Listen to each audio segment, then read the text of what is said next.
Siyempre pag usapang salary, iyan yung talagang gustong-gusto rin ng mga nangangarap makapunta dito sa Poland.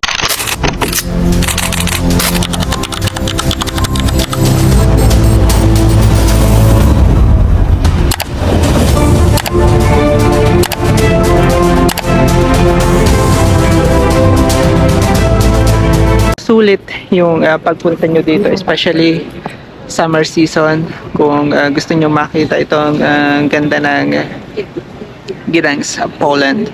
Summer, so para sulit yung pagpunta nyo dito kasi tatagal kayo sa labas at makikita nyo yung iba't ibang attraction kung summer season kayo pupunta dito. So during winter, so 2 hours lamang yung kaya ng katawan ninyo para makapag-stay or makapaglakad sa labas. Kaya mas advisable yung summer season, mga kababayan, para tumagal at ma-enjoy nyo itong ganda ng Gdańsk, Poland. Nasa 135,000 pesos yung bagong offer sa akin sa bago kong trabaho. Yun yung nakalagay sa kontrata. So, gross lamang yun, mga kababayan. I-update ko kayo kapag nakuha ko na or gagawan ko ng computation or computation. So, abangan ninyo yan sa mga susunod kong upload dito sa aking YouTube channel. Which is maganda yung offer dun sa panibagong trabaho na gagampanan ko starting this month, ano. Kaya nag-resign din kaagad ako doon sa dati kong trabaho sa housekeeping department din. Kasi nga, maganda yung offer at grab the opportunity, sabi nga ng mga veterano. So yun din yung advice sa akin ng manager ko, kung may opportunity ay tanggapin mo na kasi napakahirap sa hotel industry na magkaroon ng opportunity, lalo na yung tumaas yung posisyon. Kaya hindi na ako nagdalawang isip pa, ano, kasi matagal ko na rin plano na lumipat at iangat yung sarili ko, pero sabi ko nga sa inyo, kinakailangan sigurado bago kayo lumipat. Kailangan laging may siguradong lilipatan. Huwag kayong lilipat ng hindi pa sigurado. Yun naman yung magandang advice ko sa inyo bilang isang OFW rin dito sa Poland for 5 years na. And masasabi ko na hindi pa ako tatagumpay kasi kakaumpisa ko pa lang doon sa panibago kong trabaho. To be honest, ay training or nag-start pa lang ako ng training sa system, training sa safety and health and safety. And of course, may mga skills na ako pagdating sa housekeeping kasi yan naman talaga yung field ko noon pa, kahit sa Pilipinas pa lang ako, mga kababayan. Kumbaga, kasama yan dun sa degree holder ko na pinag-aralan sa Pilipinas. Kaya't may mga training ako kada taon sa iba't ibang hotel sa Pilipinas. Then, nag-training din ako syempre at experience dito sa Poland pagdating ko dito 5 years ago. So, tagalinis, waiter, runner, houseman. So, naranasan ko yan dito. Yan yung source of income ko for 5 years dito sa Poland. Which is, nakasurvive naman at maganda naman yung performance ko rin. And maikwenta ko na lang din sa inyo na mababait yung mga Polish na yan once na magustuhan kayo nyan. And believe me, nung umalis ako doon sa dati kong company, may binigay pa sila sa akin voucher and mga sweet, napakadami. Kaya nalulungkot din ako yung sarili ko ay parang nanlumo kasi syempre comfortable na ako doon sa trabaho ko na yon kahit na mabigat yung trabaho, masakit sa likod minsan. Pero alam ko na kasi yung mga pasikot-sikot doon, alam ko na yung gagawin ko. Pero sabi ko nga sa inyo, wala talagang improvement. 3 taon na ako doon na nakikipag sapalaran or pauli-uli sa trabahong gano'n. Pero sabi ko nga sa inyo, may opportunity dumating for almost 3 years dito sa Poland. Kaya nag-grab din ako dun sa opportunity na yun kasi yun din yung advice ng mga veterano na mga boss dun sa aking lugar kung saan ako nagtatrabaho before. Kaya tinanggap ko na masaya din sa pakiramdam na may pag-asa pa pala kahit OFW tayo dito sa Poland. Kumbaga kaya palang umangat basta may tutulong naman yung kagandahan. Kaya tinanggap ko din yung opportunity na yun mga kababayan. So which is malungkot din deep inside kasi napamahal na ako dun sa trabaho ko nga sabi ko nga sa inyo.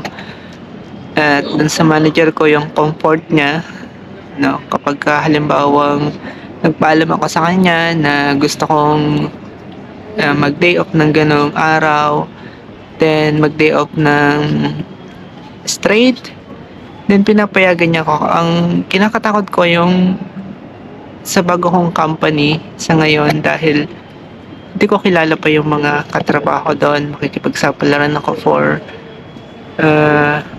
para makilala sila and ibibigay na naman yung full performance ko para alam niyo yun, makuha yung loob at maakit na naman kumbaga mambubogos na naman ako sa madaling salita hindi naman mambubogos, kumbaga kailangan na naman ng 100% performance para magtiwala. Yun naman yung solusyon ko at saka yung paraan ko para makuha yung loob din ng mga katrabaho. Doon sa mga nangangarap na nawawala ng motivation, so sabi ko nga sa inyo, mag-apply kayo ngayon pa lamang. So huwag kayong mag-give up, magpatuloy kayo dahil marami na rin mga nakakapunta dito sa Poland, especially yung mga nangangarap. 2 years ago, nandito na sila at may trabaho na sila dito. So although ang mga trabaho dito ay skilled worker, so huwag niyong isipin yung bigat, dumi. Talagang dadaan tayo dyan sa paglilinis, sa pagiging isang factory worker, sa pagiging isang warehouse person. Kahit huwag niyong isipin yung mga trabaho na magkakaroon kayo dito sa Poland, kasi swertehan lamang, kumbaga kinakailangan yung tiyagaan, then yung pagsubok na ibibigay sa inyo ng mga boss or yung gobyerno dito, yung mga employer ninyo para for the future, malay nyo magkaroon kayo ng mga bagong kaibigan na makakatulong sa inyo dito sa Poland. So, ganyan din yung naging pattern ko. Nagkaroon ako ng kaibigan. Then, nagtrabaho kami sa isang housekeeping department.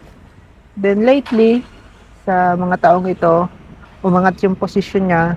Then, inangat din niya yung posisyon ko. Kaya, tandaan ninyo yung mga binibigay ko sa inyong tips patungkol sa pagtatrabaho dito sa Poland. Kakaumpisa ko pa lang sa panibago kong trabaho dito sa Poland or dito sa Gdansk, Poland, mga kababayan. So maybe next month, kapag may free time ako, magawan ko ulit ng video, lagyan ko ng mga description, yung mga specific para maging malinaw sa inyo mga kababayan. Magkaroon kayo syempre ng idea para maging motivation din ninyo at magtiyaga kayo sa mga trabaho na magkakaroon kayo dito sa Poland, especially yung mga paparating pa lamang, yung mga nangangarap pa lang makapunta dito, at yung nandito na kakaumpisa pa lamang, ano. So lahat ng yan ay base sa aking experience, lahat ng mga sinishare ko sa inyo dito sa aking YouTube channel. Syempre, for the future ay gagawan ko rin sa aking Facebook account kung kakayanin ko pa. Pero magpo-focus muna ako dito sa aking YouTube channel para maging consistent yung pag-upload ko at maging updated din yung mga kababayan ko, syempre, di ba? So lahat naman ng yan ay ginugol ko dati pa, yung makapagbigay ng kaunting idea sa inyo or tip para magkaroon kayo ng idea. Syempre yung mga nangarap makapunta pa lang dito, yung mga nandito na nawawala ng motivation. So i-message nyo lang ako sa aking mga social media account sa Facebook. So Adrian Wagan lang yung pangalan ko. Then sa Instagram, Adrian Wagan. May TikTok din ako, pero kakaumpisa ko pa lamang, Adrian Wagan din. Then of course dito sa aking YouTube channel.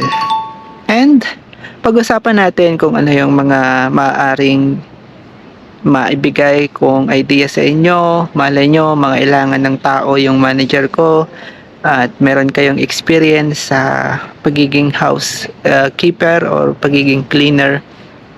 So at least magkaroon kayo ng idea at mabigyan ko kayo ng informasyon, ano? So ito din yung purpose ng paggawa ko ng video dito sa aking YouTube channel, yung pagbibigay sa inyo ng idea patungkol dito sa Poland at syempre patungkol dito sa pagiging housekeeping or pagiging supervisor. So bagong entry lang yan kasi bagong pagsubok na naman yung aking kakaharapin. May ilang Pilipino na doon, nakita ko, I think 4 na katao, and mostly I think Asian yung mga nagtatrabaho doon sa hotel or doon sa bago kong company, kasi German company yon, mga kababayan. Kaya tinanggap ko na rin yung opportunity.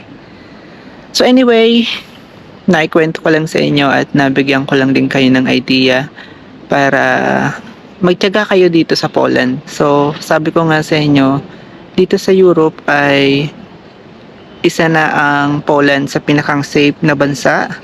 So although hindi ganun kataas yung sahod, but I'll make sure na mababa pa rin yung cost of living dito sa Poland kumpara sa ibang European countries or Schengen countries. Kaya mas recommended pa rin para sa akin itong bansang ito. Kung mga nangangarap kayong makapagtrabaho, tourist or mag-study dito sa bansang Poland, so recommended pa rin. Kumbaga maire-recommend ko pa rin sa inyo itong bansang ito. Kaya tuloy-tuloy lang yung pangarap, especially dun sa mga kababayan kong nawawalan na ng pag-asa kasi nga sobrang tagal nung application ninyo, yung BLS ninyong tinatawag, yung appointment sa visa application. Of course, napakatagal according dun sa mga iba nating mga kababayan na nawawalan na ng pag-asa. So magtiyaga lang kayo kasi malay nyo, diba? So marami na rin nandito sa Poland na nawalan ng pag-asa before, yung mga nagko-comment dun sa aking live or sa ibang videos ko dito sa aking YouTube channel, mga kababayan. Kaya't magtuloy-tuloy lang kayo. I think for the future nandito na rin kayo, so panibagong pagsubok na naman yan pag nandito na kayo, kasi hindi lamang yun yung pagsubok na kakaharapin nyo yung pag-apply nyo papunta dito.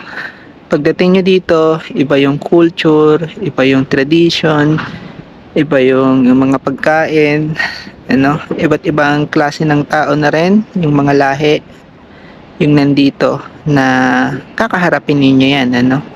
At kinakailangan ninyong i-survive. So yan naman yung tips or advanced tip ko sa inyo pagdating nyo dito sa Poland. So anyway, isang update lamang yan para sa inyo, para pagdating nyo dito, at least meron na kayong idea. And magkita-kita tayo sa mga susunod kong video, mga susunod kong live or post sa aking iba't ibang social media account. And by the way, my name is Adrian at isa akong OFW dito sa Poland na nagbibigay sa inyo ng ideas at kwento ayon sa aking experience or karanasan. And thank you so much.